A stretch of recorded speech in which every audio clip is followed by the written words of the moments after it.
आप सभी लोगों का नंदीश्वर ऑनलाइन क्लासेस में स्वागत है। आप पढ़ रहे हैं क्लास 12 का फिजिक्स का चैप्टर नंबर 1। आज पढ़ेंगे हम लोग गाउस फिल्म। यह बहुत अच्छा क्वेश्चन है और आपके इस यूनिट में से आता है, इसलिए सभी बच्चे इसको ध्यान से देखेंगे और ध्यान से सुनेंगे।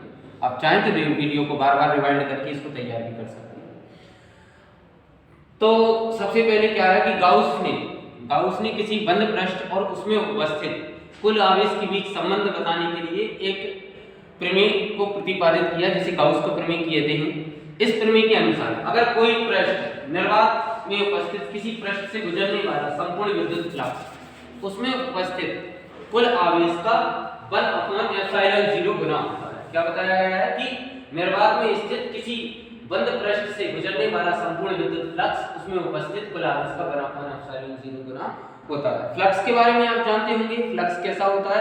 फ्लक्स के बारे में हम चर्चा कर लेते हैं कि जैसे कि अगर आपने कोई मोटर वाइंडिंग देखी हो, मोटर वाइंडिंग आप पंखे की मोटर भी देख सकते हैं। पंखे की मोटर को जब अपन उसका आर्मेचर उसके अंदर डालते हैं तब देखा होगा कि वो खिंचाव पैदा करता है। एक तो उसमें दो चीजें होती हैं, एक तो उसके अंदर चुंबक लगी रहती है जो नर्म लोहे की बनी रहती है, वो उसके अंदर उसको खींचती है। और दूसरा क्या होता है, जब हम उसमें जैसे ही करंट प्रवाहित करते हैं तो मोटर उस विद्युत फ्लक्स के कारण उत्पन्न होती है और ये दोनों हमेशा एक दूसरे के लंबवत होते हैं। ये इसका विद्युत फ्लक्स होता है, आप लोग ध्यान रखें। अब आप आते हैं व्युत्पत्ति। माना एक बंद पृष्ठ के अंदर बिंदु O पर, देखिए ये है आपका एक बंद पृष्ठ ऐसे लिया आपने और यहाँ पर देखिए एक बिंदु O है जिस पर क्या रखा है, प्लस Q आवेश रखा है। इसमें से इससे स्मॉल r दूरी पर एक बिंदु P स्थित है, ठीक है। अब स्मॉल r दूरी पर स्थित बिंदु P पर हम क्या करेंगे, विद्युत क्षेत्र की तीव्रता। क्यों भैया, आवेश है, विद्युत क्षेत्र तो लगाएगा ही, तो यहाँ पर प्लस Q बराबर क्या हो जाएगा, प्लस Q से क्या होगा, इसका आवेश के कारण इसको विद्युत क्षेत्र की तीव्रता। हम जानते हैं विद्युत क्षेत्र की तीव्रता का सूत्र क्या होता है, 1/ε0 × Q/r²। ये आपका क्या हो जाएगा, समीकरण 1 हो जाएगा। अब क्या कहते हैं, इसकी दिशा OP के अनुदिश होगी। हाँ भाई, इसकी दिशा क्या है, OP के अनुदिश है। ये OP दिशा में ही इस पर व्यक्त कर रहा है, इसलिए इसकी दिशा क्या होगी, OP वेक्टर होगी।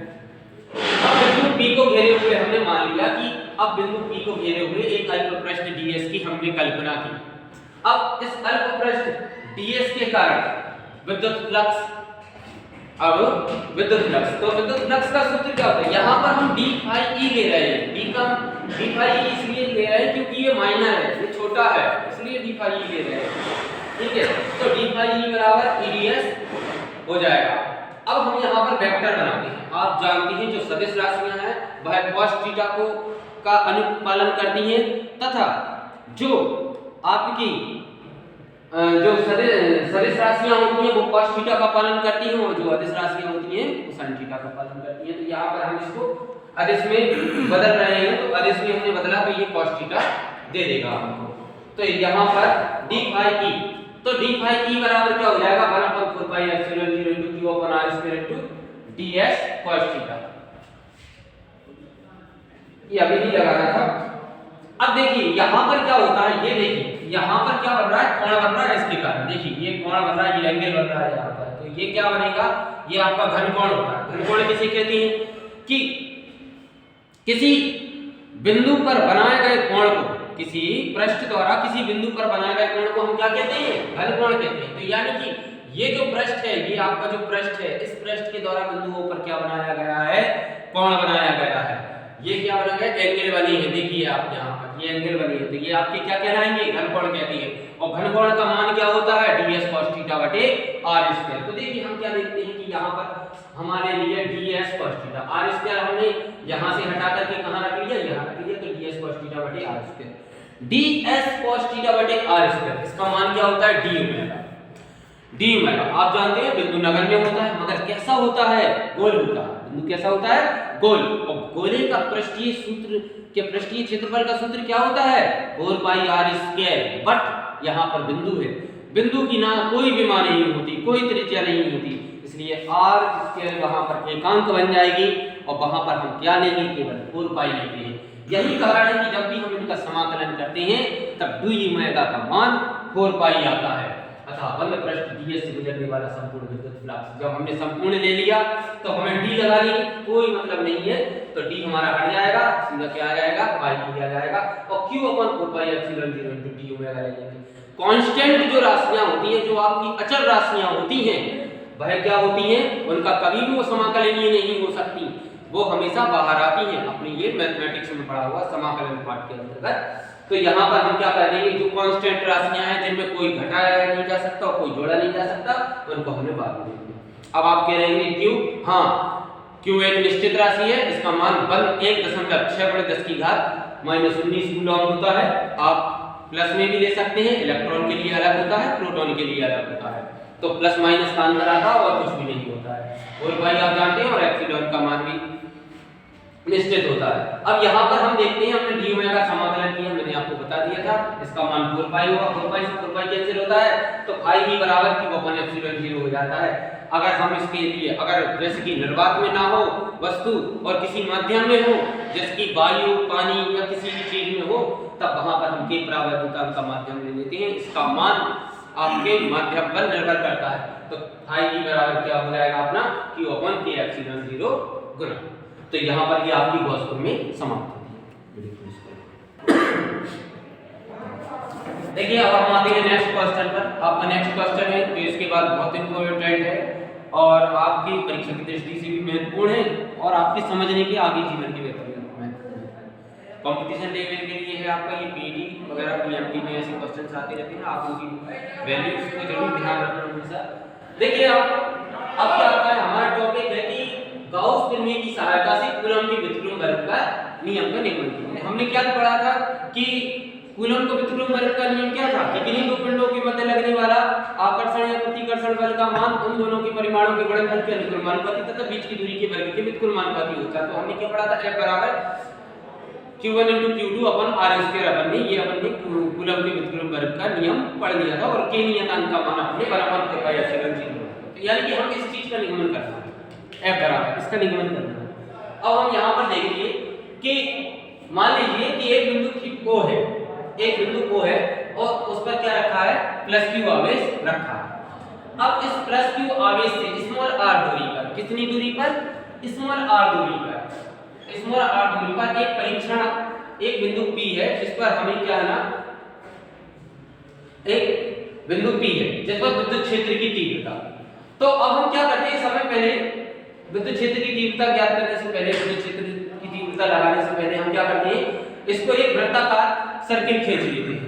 तो ये जो वृत्ताकार सर्किल है, जो आपका वृत्ताकार जो आकृति है, वो क्या करेगा, एक गाउसियन पृष्ठ की तरह कार्य करता है। अब तो गाउसियन पृष्ठ, गाउस प्रमेय क्या कहती है कि कुल विद्युत फ्लक्स के बारे में चर्चा करती है। तो हमारा गाउसियन पृष्ठ से गुजरने वाला संपूर्ण विद्युत फ्लक्स y के बराबर होगा ds वेक्टर। तो यहाँ पर हम वेक्टर का चिन्ह हटाते हैं तो आप जानते हैं क्या आ जाता है, cos थीटा होता है। आप देखिए ये एक सीधी रेखा में जा रही है, जो +q आवेश है बिंदु P पर एक सीधी रेखा में जा रहा है। सीधी रेखा में दो कोण बनते हैं, या तो 180 डिग्री का बनेगा या तो 0 डिग्री का बनेगा और cos थीटा में। और आपको मालूम होना चाहिए जो भी मान होते हैं गणित में आपके, वो सिर्फ -1 और +1 के बीच में दोलन करते हैं और इससे ना कभी अधिक मान हो सकते हैं और ना से इससे कम मान हो सकते हैं। तो यहाँ पर हम देखते हैं कि cos थीटा का मान क्या हो जाएगा, 0। यहाँ पर थीटा बराबर कितना है, 0 डिग्री है, तो cos 0 का मान कितना होता है, अपना 1 होता है। यहाँ पर आप क्या जानते हैं, ये क्या है, विद्युत क्षेत्र की तीव्रता है। तो विद्युत क्षेत्र की तीव्रता निश्चित होती है +q आवेश के कारण, तो वो हमने क्या ले लिया, बाहर ले लिया। तो phi e बराबर eds हो जाएगा।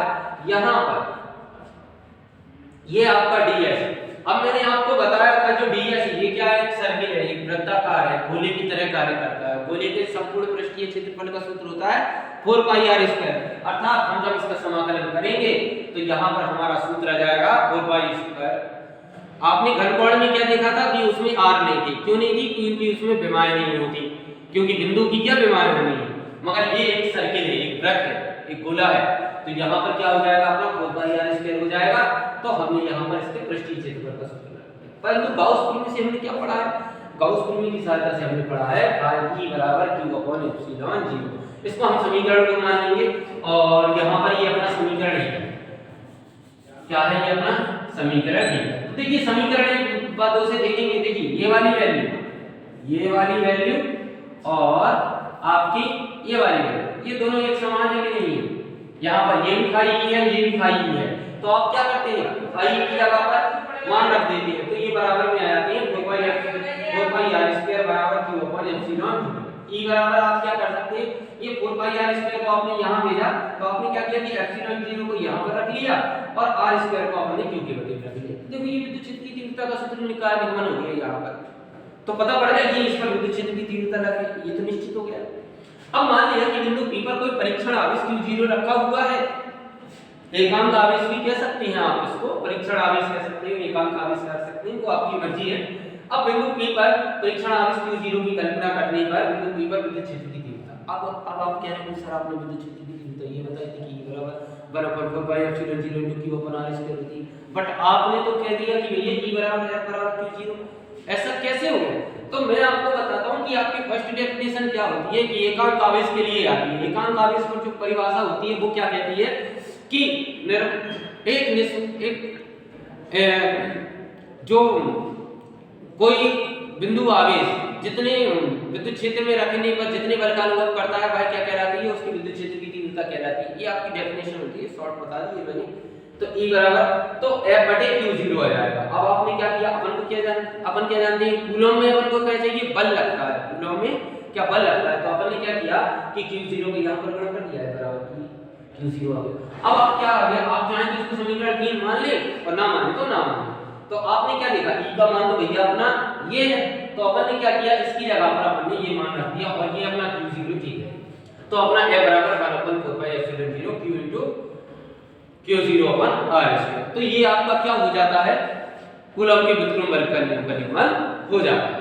अब मैं आपसे एक और बात ये कहना चाह रहा हूँ कि अगर आपको, जैसे कि मैंने जी बिल्कुल सही तरीके से जो लिखे हैं, मेरे पास नोट्स भी हैं, देखिए ये है, अगर आप चाहें तो मैं इनको आपको वीडियो में भेजे देता हूँ एक साथ, तो आप क्या कर सकते हैं, इसको स्क्रीनशॉट ले सकते हैं इसका, तो आप इसको और अच्छी तरीके से लिख सकते हैं। मैं आपको गाउस प्रमेय से दिए देता हूँ, आपको घनकोण की परिभाषा देती है, विद्युत फ्लक्स क्या है इसका ऐसा ही मतलब, देखिए आप, मैं कुछ सेकंड्स के लिए रखूंगा ताकि आप इनके स्क्रीनशॉट ले सकें। क्लियर आ रहा है सर?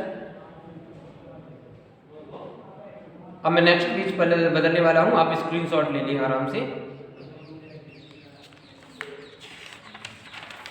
ये आपकी यहाँ से गाउस प्रमेय स्टार्ट होती है, आप गाउस प्रमेय का स्क्रीनशॉट ले लें, 5 सेकंड तक रहेगा।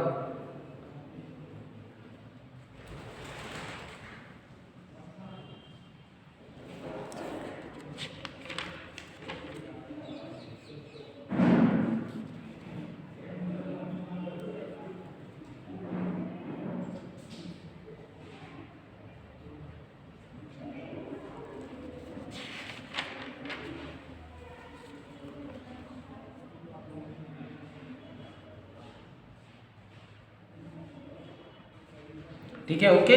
अब बेटा बताने को तो वैसे बहुत कुछ है इसमें, मगर अभी क्या है ना, अपन शॉर्ट में चल रहे हैं थोड़ा बहुत। आगे का जो होगा, कल हम अध्याय 2 पढ़ेंगे, स्थिर विद्युत विभव एवं धारिता।